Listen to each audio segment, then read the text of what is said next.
I'm attorney Siobhan Olivero, and today we're going to talk about restraining orders or injunctions.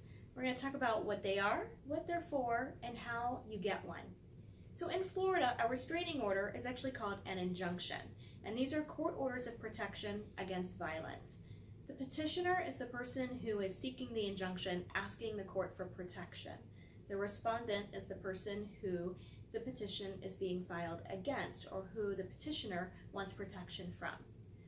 Florida has 4 types of injunctions. There is an injunction for protection against domestic violence, for protection against dating violence, protection against repeat violence, and protection against sexual violence.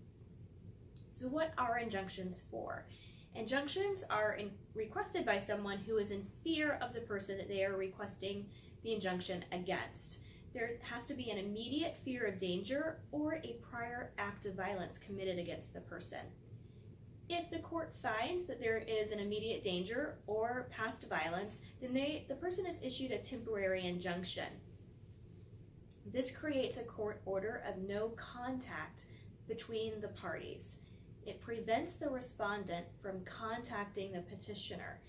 It prevents them from going to their home, to their work, to their school, and it prevents them from contacting them by phone, by text, by email, and even by social media means, and even about posting about them on social media.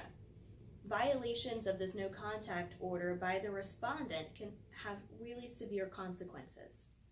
So how does someone request an injunction against another person? Well, the injunction process begins by the petitioner filing with the court a petition for an injunction, one of the particular types of injunctions. The court then reads the petition, and if there is grounds to issue an injunction, they will issue a temporary injunction and issue a hearing, and the respondent is then served the paperwork and a hearing is held.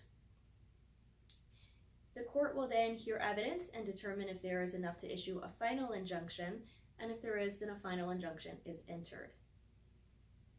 There is a burden of proof that the petitioner has to meet at this hearing in order for the injunction to get entered on behalf of the petitioner. So if you or someone you know is in need of an injunction, don't go through it alone. You do need an experienced attorney to help you get through the court system, to ensure that the paperwork is filed appropriately, filed correctly, and meets the burden of proof that you'll need to meet in court to ensure that you're protected and get that injunction against you.